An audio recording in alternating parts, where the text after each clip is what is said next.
মাইগো আজকে সবার ঘরে সন্তান আছে বাবা, কন্যা সন্তান হোক বা পুত্র সন্তান হোক, তবে আমরা অধিকাংশ সবাই কিন্তু পুত্র সন্তানই কামনা করি বাবা। কেন করি না? পুত্র হলো বংশের প্রদীপ, পুত্র বংশ রক্ষা করে। আবার অনেকের তো মাটিতে পা পড়ে না যদি ছেলে হয়ে যায়। হ্যাঁ, আবার যদি ছেলে চাকরি পায়, হ্যাঁ, অনেক মা আছে তাদের যেন মাটিতে পা পড়ে না। বলে শোনো, আমার আর চিন্তা কি, ছেলে আমার চাকরি পেয়ে গেছে গো, এবার আমি পায়ের ওপর পা তুলে বসে বসে খাবো। বলে সে গুড়ে বালি। হ্যাঁ, বলে কপালে যদি তোমার সুখ না থাকে বাবা, তোমার ছেলেরা যত বড়ই কোটিপতি হোক না কেন, তোমার কপালে ভাত জুটবে না। নিতাই গৌর হরি হরি বল। আর যদি কপালে তোমার সুখ লেখা থাকে, কর্ম যদি তুমি ভালো করো, তোমার সন্তান না থাকলেও তোমার ভাতের অভাব হবে না। তোমার ভাত কাপড়ের অভাব হবে না যদি কর্ম ভালো করতে পারো। ছেলে হলেই যে আপনি ভালো থাকবেন, ছেলে যে আপনাকে ভালো রাখবে, তার কোনো গ্যারান্টি নেই। তার প্রমাণ আমি বলছি না, শাস্ত্র বলছে। বলে চেয়ে দেখো কাকে? চারি পুত্রের বাপ দশরথ রাজা, বাসি মরা হয়ে পাইল সে সাজা। চারি পুত্রের বাবা দশরথ রাজা, দশরথ রাজা দশরথ বাবা, তার চারজন ছেলে, সাধারণ ছেলে নয়, স্বয়ং ভগবানের পিতা তিনি। চারজন ছেলের নাম কি বলো? কি গো মায়েরা? দশরথের চারজন ছেলের নাম কি? এই তুই বল। তখন থেকে বসে বসে ঘুমোচ্ছে। তুই ঘুমোচ্ছিস না জেগে আছিস, তার প্রমাণটা মায়েদেরকে দে। তুই উঠে দাঁড়া।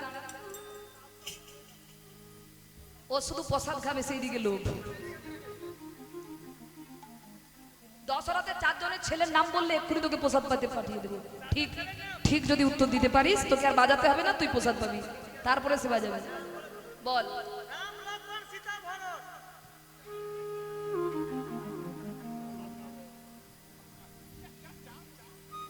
বাবা একে প্রসাদ দেবো না মেরে পাঠাবো? দেওয়ার দরকার নেই, বসে পড়।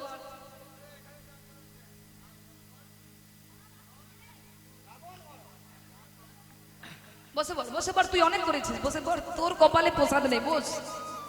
এর আছে, এ পাশ থেকে বড় মানে পাণ্ডিত্য দেখাচ্ছে। তুই বল, উঠে বল। দশরথের চারজন ছেলের নাম তুই বল। হ্যাঁ,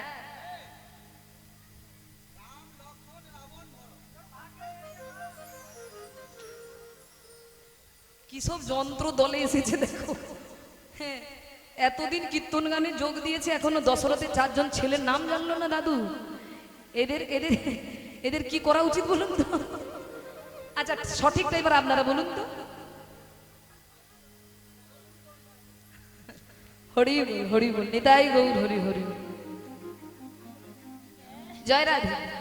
তা মায়েরা, দশরথের চারজন ছেলে, স্বয়ং ভগবানের পিতা তিনি, কিন্তু মৃত্যুর পর তাকে বাসি মরা হয়ে পড়ে থাকতে হয়েছিল। কেমন করে জানেন? নৌকোতে তৈল ঘৃত, ঘিয়ের মধ্যে ডুবিয়ে তাকে রাখা হয়েছিল। কেন না? পুত্ররা তো তার বাড়িতেই নেই বাবা, কিন্তু মৃতদেহ যদি একদিন রাখা, সে তো পচতে শুরু করবে বাবা, দুর্গন্ধ ছড়াতে শুরু করবে। তাই রাজা দশরথকে ওই নৌকা ভর্তি ঘৃত তৈলতে ডুবিয়ে রাখা হয়েছিল তার মৃতদেহটাকে। এটাই গৌর হরি হরি বল। কর্মফল ভোগ করতে হবে যে সবাইকে, ভগবানের বাবা হলেও তো তার ছাড় যাবে না। তাই ছেলে হলেই যে আপনি ভালো থাকবেন বাবা, তার কোনো গ্যারান্টি নেই। আচ্ছা আচ্ছা, গুরু গুরু জয় জয়।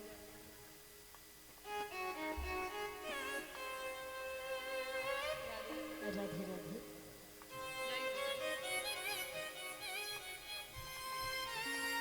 হরি বল, হরি বল, হরি।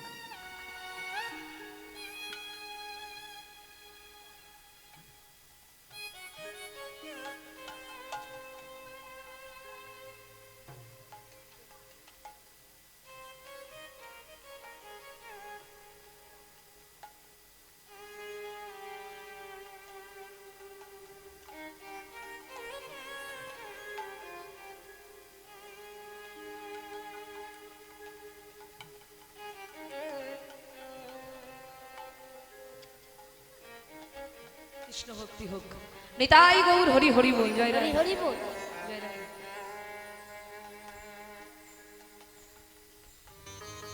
তাই ভক্তমণ্ডলী মায়েরা, কর্ম করে যাও, সুকর্ম করে যাও। তোমাকে কোনো চিন্তা করতে হবে না, তোমার দিন আপনা আপনি ভালো যাবে। তুমি ভালো কাজ করো, তোমার ভালো আপনা আপনি হয়ে যাবে। তাই বাবা, ছেলে হলেই যে আমরা ভালো থাকবো তা কিন্তু নয়। ছেলেকে যদি, পুত্রকে যদি সঠিক গড়তে না পারি, দেখবেন কোন কোন পুত্রের দ্বারা পিতামাতা প্রণাম পায়, আবার কোন কোন পুত্রের দ্বারা পিতামাতার মান সম্মান নষ্ট হয়ে যায়। নিতাই গৌর হরি হরি বল। তা মা, আমরা সবাই চাইবো আমাদের ঘরে সুসন্তান আসুক। কুসন্তান কেউ কামনা করি না, সবাই সুসন্তান চাই। তাই সুসন্তান পেতে গেলে মাকে একটু কষ্ট করতে হবে। আমরা কথায় কথায় বলি মাটি ভালো হলে ফসল ভালো হবে, মাটি ভালো হলে ফসল ভালো হবে। তদনুরূপ মাটি যদি ভালো হয়, তার সন্তানও ভালো হবে। নিতাই গৌর হরি হরি বল। এই ক্ষেত্রটা তো সুন্দর করতে হবে, তবেই তো এই ক্ষেত্রে ভালো ফসল ফলবে। হ্যাঁ, তাই ভক্তমণ্ডলী মায়েরা, আজকে দেখুন মুকুন্দ কবিরাজ তার সন্তানকে ভগবানের চরণে, মাতা সরস্বতী দেবীর চরণে দান করে বলছে, মা আশীর্বাদ করো, আমার সন্তান যেন কৃষ্ণ ভক্ত হয়। কি নাম রাখবে ছেলের? বলে এমন নাম রাখতে হবে যাতে আধ্যাত্মিক কল্যাণ হয়। কি নাম রাখবে? বলে রকি, জকি, পাপাই, ঝাঁপাই, এইসব নাম রাখবেন না। সিরিয়াল দেখে ওই ছোট ছোট নাম দেবেন না। এখন মডার্ন যুগ বলে ওইসব নাম রাখলে হয়, কেমন একটা গেঁয়ো গেঁয়ো লাগে না? ওই জন্য সব সিরিয়ালের নাম ছোট ছোট নাম। রকি, কেউ বাড়ির কুকুরের নাম রেখেছে রকি, আর ছেলের নাম রেখেছে রকি। হ্যাঁ,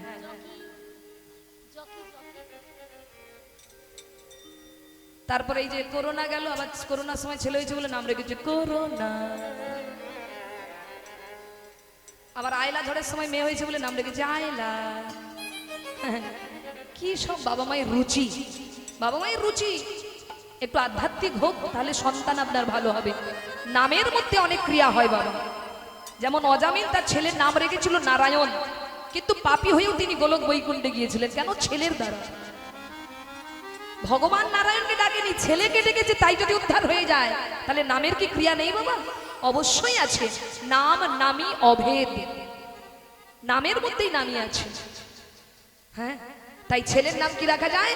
এমন নাম রাখা যাক যাতে আধ্যাত্মিক কল্যাণ হয়। দেখুন মায়েরা, আপনি যদি আপনার ছেলের নাম নিতাই, গৌর, কৃষ্ণ, জগন্নাথ, নারায়ণ, সমস্ত দেবদেবীর নাম দিয়ে আপনি রাখেন, দেখবেন আপনি ভগবানকে ডাকার সময় পাচ্ছেন না, কিন্তু ছেলেকে কতবার ডাকবেন? ছেলের নাম যদি গোপাল হয়, কতবার ডাকবেন সারাদিন? গোপাল খাবি আয়, গোপাল পড়তে বস, গোপাল স্কুলে যাবি আয়। কতবার ভগবানের নাম উচ্চারণ হবে বলুন তো? তাহলে আপনার মঙ্গল হবে কি হবে না? অবশ্যই হবে। তাই সন্তানের নাম ভগবানের নাম দিয়ে রাখুন, তাহলে আপনার আধ্যাত্মিক কল্যাণ হবে। তাই ছেলের নাম রাখলেন কি জানো? ছেলের নাম রাখলেন রঘুনন্দন। রঘুপতি রাঘব রাজা রাম, পতিত পাবন সীতারাম। নিতাই গৌর হরি বল। রাজা রাম, পতিত পাবন সীতারাম। রঘুপতি রাঘব রাজা রাম, পতিত পাবন সীতারাম। রঘুপতি রাঘব রাজা রাম, পতিত পাবন সীতারাম। সীতারাম জয়, সীতারাম, সীতারাম জয়, সীতারাম। সীতারাম জয়, সীতারাম, সীতারাম জয়, সীতারাম। সীতারাম জয়, সীতারাম, সীতারাম জয়, সীতারাম। সীতারাম জয় সীতারাম, সীতারাম জয় সীতারাম।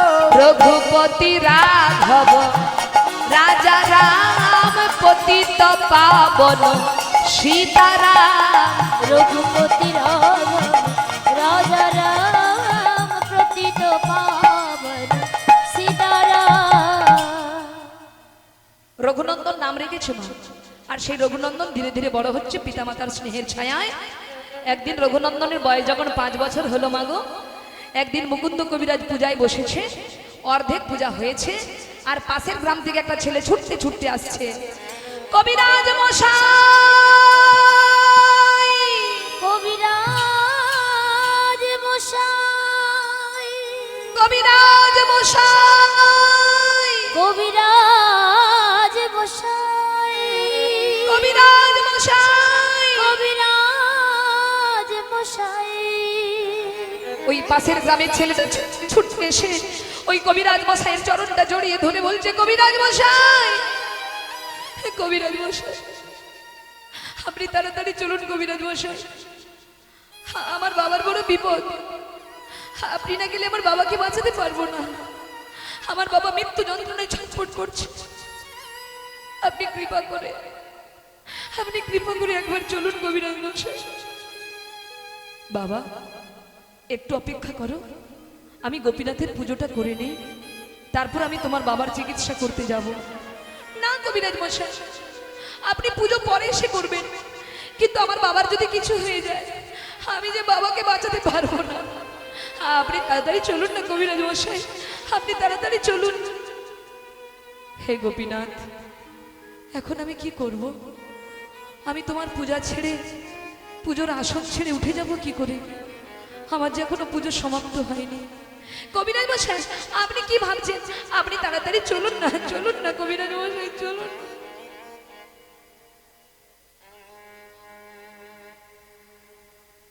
তখন কবিরাজ মশাই বাধ্য হলেন বাবা পূজার আসন ছেড়ে উঠতে। পূজার আসন থেকে উঠে কবিরাজ মশাইয়ের মনে হলো, তাই তো, আসনটা খালি করে আমি যেতেও পারবো না, ওখানে মন দিয়ে চিকিৎসাও করতে পারবো না, কারণ আমি গোপীনাথের সেবা যদি মন দিয়ে না করতে পারি, আমার যে চিকিৎসাও ভালো হবে না। তাই বাবা, দোমনা করে তো আর কোনো কাজ ভালো হয় না। তাই মনে পড়লো রঘুনন্দনের কথা, একদিন আমার অবর্তমানে ওকেই তো সব কিছু করতে হবে, দায়িত্ব নিতে হবে। তাই আজকে যখন সেই সুযোগ এসেই গেছে, ওকে একবার সেবায় লাগিয়ে দেই। এই বলে মুকুন্দ কবিরাজ ডাক দিয়েছেন, রঘু, রঘু রে, রঘু। বাবা, তুমি আমাকে ডাকছো? বাবা, কিছু বলবে তুমি আমায়? বলো না বাবা, আমায় কেন ডাকছো বলো? রঘু, রঘু, ওই পাশের গ্রাম থেকে ছেলেটা এসেছে বাবা, ওর বাবার খুব বিপদ, আমাকে এক্ষুনি যেতে হবে বাবা। তুই আজকে গোপীনাথের সেবাটা করে দিবি বাবা, আজকে তুই গোপীনাথের সেবাটা করে দে কেমন? তুই আজকে করে দিস গোপীনাথের সেবা, আমি পাশের গ্রামে চিকিৎসায় যাচ্ছি। কিন্তু বাবা, তুমি যে বলছো গোপীনাথের সেবা করার জন্য, কিন্তু বাবা আমি তো মন্ত্রই জানি না, আমি কি করে গোপীনাথের সেবা করব বাবা? আমি তো মন্ত্রই জানি না। কি বললি? আর একবার বল। বলছি তো, মন্তর মন্তর মন্তর, আমি তো মন্তরই জানি না বাবা, আমি কি করে গোপীনাথের সেবা করব বলো? রঘু, মন্ত্র লাগবে না বাবা, তুই তোর শুদ্ধ মন দিয়ে তাকে ডাকিস। ওরে, মন প্রাণ দিয়ে ডেকে ধ্রুব যদি পেতে পারে ভগবানকে, মন প্রাণ দিয়ে ডেকে প্রহ্লাদ যদি পেতে পারে ভগবানকে, তুই কেন পাবি না বাবা? তুইও মন দিয়ে তাকে ডাকিস বাবা, মন্ত্র লাগবে না, তুই মন দিয়ে তাকে ডাকিস। আমি আসি রে রঘু, তুই আজকে সেবাটা করে দিস কেমন? আমি আসি। এই বলে মুকুন্দ কবিরাজ সেবায় চলে গেলেন মাগো। আর এদিকে ছোট্ট রঘুনন্দন বাবার আদেশ মতো মায়ের বানানো নাড়ু নিয়ে, সেই নাড়ু থালা নিয়ে রঘুনন্দন মনের আনন্দে ছুটতে ছুটতে চলেছে গোপীনাথের সেবা দেবার জন্য। কভি রাম বনকে, কভি শ্যাম বনকে चली आना प्रभु जी, चली आना। উলুধ্বনি মাইরা।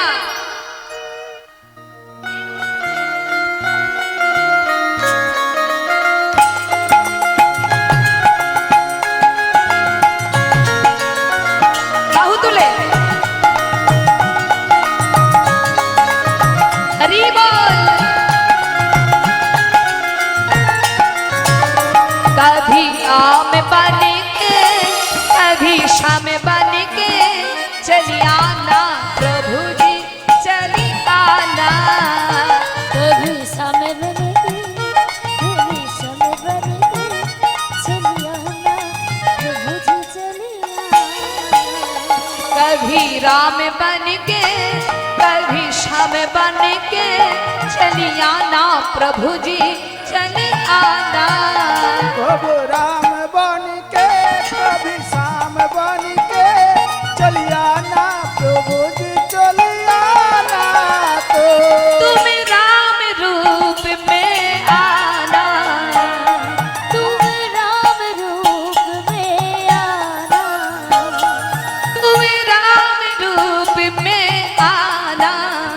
तुम राम रूप में आना। सीता साथ लेके धनुष हाथ लेके चली आना प्रभु जी चली आना।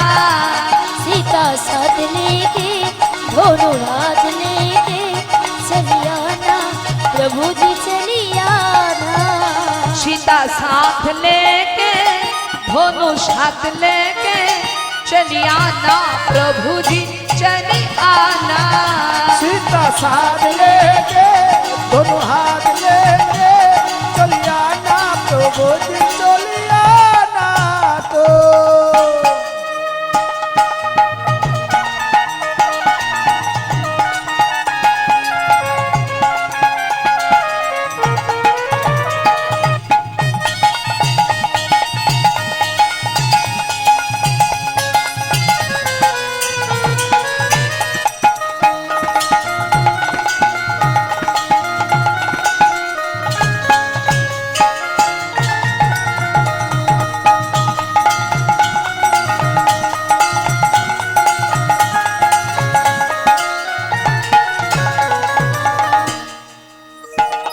तुम शाम रूप में आना। तुम शाम रूप में आना। तुम शाम रूप में आना। तुम शाम रूप में आना। राधा साथ लेके मुरली हाथ लेके चली आना प्रभु जी चली आना। राधा साथ लेके मुरली हाथ लेके चलिया ना प्रभु जी चलिया ना। राधा साथ लेके मुरली हाथ लेके चली आना प्रभु जी चली आना। राधा साथ लेके मुरली हाथ लेके चलिया ना प्रभु जी चलिया ना। तो कभी राम बन के कभी शाम बन के चली आना प्रभु जी चली आना। कभी राम बन के कभी श्याम बन के चलिया ना प्रभु जी चलिया ना। सीताराम सीताराम जय सीताराम सीताराम सीताराम जय सीताराम। सीताराम सीताराम जय सीताराम। सीताराम सीताराम जय सीताराम। राधे श्याम जय राधे श्याम राधे श्याम जय राधे श्याम। राधे श्याम राधे श्याम जय राधे श्याम राधे श्याम जय राधे श्याम। कभी राम बन के कभी श्याम बन के चली आना प्रभु जी चली आना। कभी राम बन के कभी श्याम बन के चलिया ना प्रभु जी चलिया ना। चलिया ना प्रभु जी चलिया ना। चलिया ना प्रभु जी चलिया।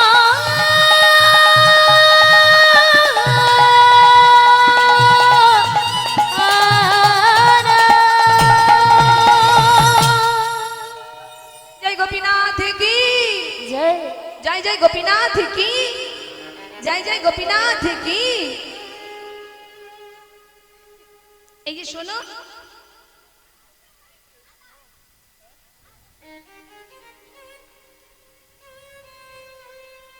আমি কিন্তু বাবার মতো তো মন্ত্রতন্ত্র বলতে পারবো না।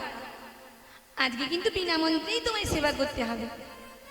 ও গোপীনাথ, গোপীনাথ এসো, সেবা করো, এসো। ও গোপীনাথ, জানো তো আজকে না বাবা তোমার সেবা করতে পারবে না গো, কারণ আজকে বাবা গিয়েছে পাশের গ্রামে চিকিৎসা করতে, আর তোমার সেবার দায়িত্ব বাবা আমাকে দিয়ে গেছে। আর বাবা এটাও বলেছে মন তো লাগবে না, মন দিয়ে ডাকলে তুমি চলে আসবে।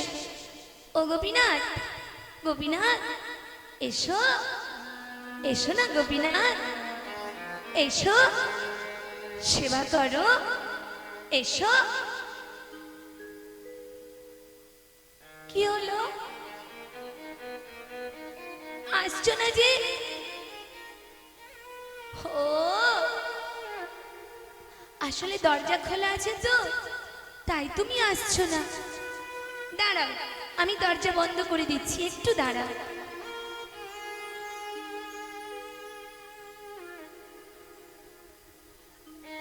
ও গোপীনাথ দেখো, আর কিন্তু এখানে কেউ নেই, তুমি আর আমি। ও গোপীনাথ, গোপীনাথ এবার তো সেবা করো, এসো, এসো।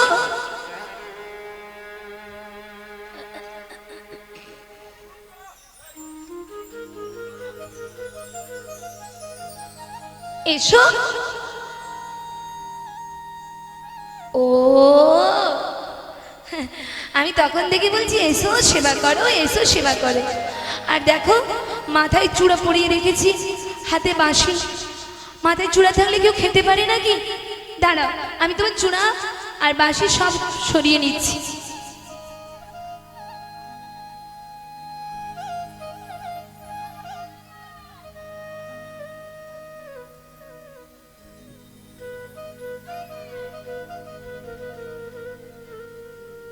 ও গোপীনাথ, এবার তো তোমার সেবা করতে কোনো অসুবিধা হবে না বলো? এবার তো তুমি সেবা করো, এসো, এসো। কি হলো, তুমি আসছো না যে? বাবা তো বলেছে মন দিয়ে ডাকলেই তুমি চলে আসবে, তাহলে কেন আসছো না তুমি? ও গোপীনাথ, কেন আসছো না? ও আমি বাবার কাছে একবার শুনেছিলাম যারা নাকি পাপী হয় তুমি নাকি তাদের ডাকে সাড়া দাও না, নাকি পাপী হয় তুমি নাকি তাদের হাতে খাও না। ও ও বুঝেছি,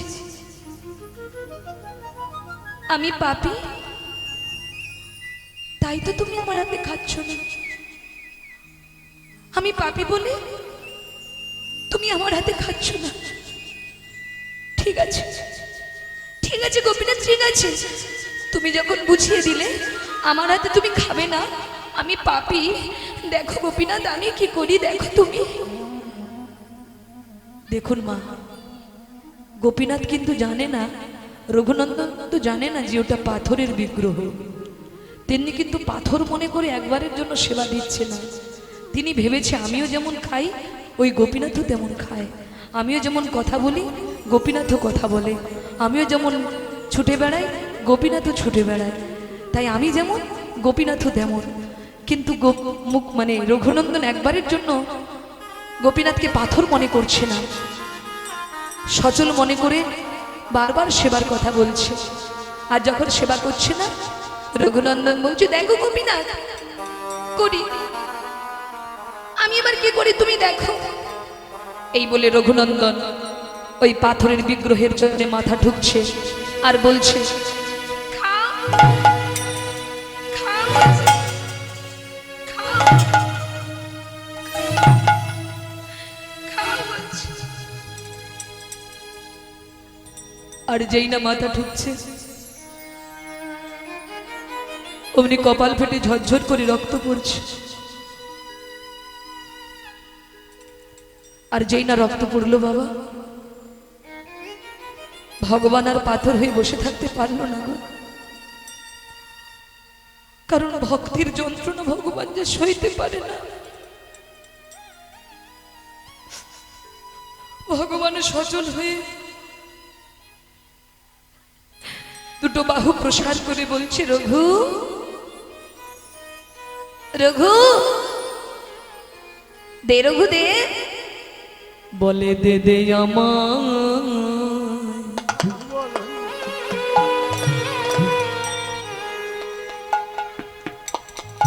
আমায় নাড়ু দে রে।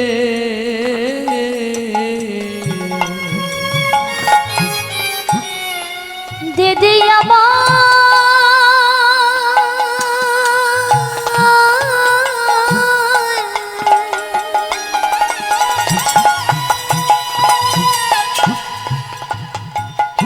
আমায় নাড়ু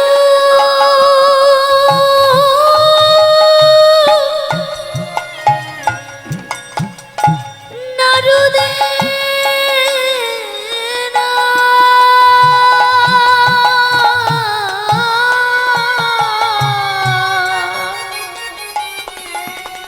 বলে দে দে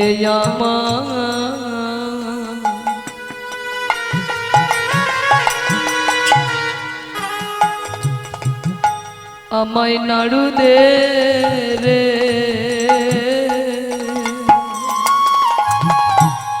বলে দে দে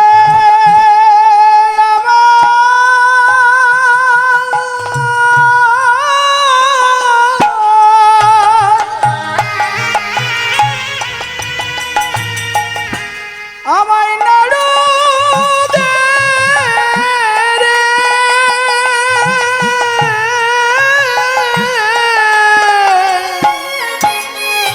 রঘু রঘু আমায় খুব খিদে পেয়েছে, আমায় খুব খিদে পেয়েছে, দে দে আমায় নাড়ু দে। যেই না বলেছে আমায় নাড়ু দে অমনি রঘুনন্দন বলে উঠলো, গোপীনাথ